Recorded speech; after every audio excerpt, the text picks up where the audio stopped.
درنو ملګرو سلام او ښې چارې. موږ او تاسو په یې خبرې کړي چې 5 ډوله ده. پروا مو خبرې کړي چې 4 ډوله دی. پښتو کې هې هم په 2 ډوله ده. یو ته څرګنده هې وایي، بل ته نرمه هې وایي. توپیر یې خپلو کې په شکل نه کیږي، خو د کلمې له ویلو تاسو پوهیږئ چې دا څرګنده هې ده او که نرمه هې ده. مثلا که کومه کلمه کې له هې مخکې زور راغی، هغه ته څه وایي؟ څرګنده هې وایي. اوس هم دې ته کلمې وایي. او که نه زه یم. که چیرې بیا په کلمه کې له هې مخکې زورکی راغی، بیا هغه ته څه وایي؟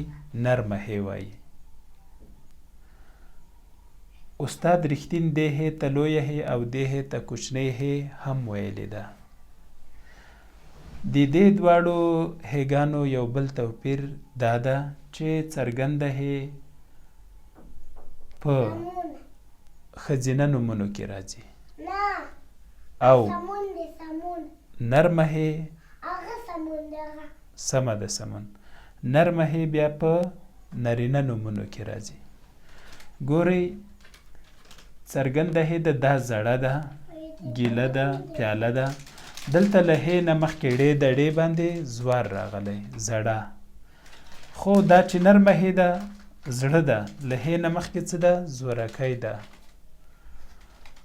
او دا ګیله ده، ګیله کې هم په لام باندې زور راغلی. پیاله ده، په پیاله کې هم په هې نه مخکې لام باندې زور ده. او دلته په څه کې له هې نه مخکې څه شی ده؟ په سین زورکی ده. نیکه کې هم له هې مخکې څه شی ده؟ زورکی ده. څرګنده هې چې په ښځینه نومونو کې راځي، جمع یې په څه شي سره کیږي؟ په اوږدې یې سره کیږي. زړه ده څه ترې جوړیږي؟ زړې.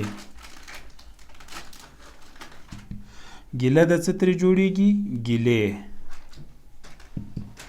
پیاله ده څه ترې جوړیږي؟ پیالې.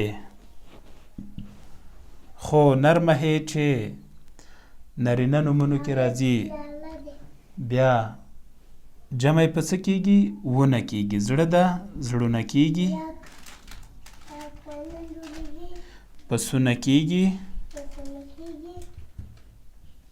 او نیکونه راځي. دلته زړه وه چې کله په جمع واوښته، هې له منځه لاړه، په یې بدله سوه، زړې شوې. او ړې هم مخکې چې زور یې لره، څه شی خپل کو؟ زیر یې خپل که. دلته زړه و، دلته هې وه، هې له منځه لاړه، په واو نون هې ورسره بدله شوه. یو بله خبره هم د یادولو ده چې کم شمیر قلموال د دې 2 هېګانو توپیر په حمزې سره کوي. زړه ده په دې حال لیکي، خو په زړه باندې حمزه ورکوي، په څه باندې حمزه ورکوي؟ نیکه باندې په هې باندې حمزه ورکوي.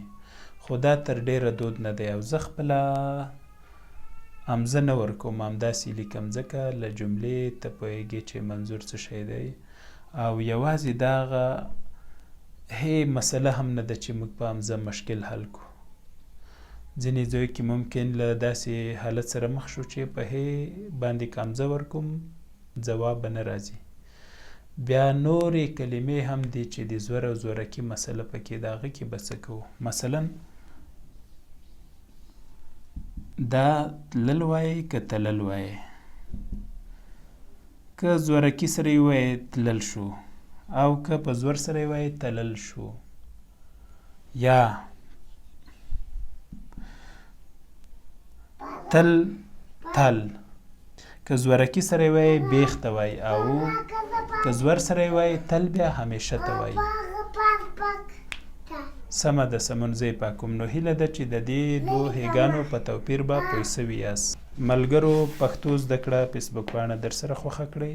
پښتو لرنینګ یوټیوب چینل سبسکرایب کړئ. دا هم زما شخصي فیسبوک دی. ښه ورځ.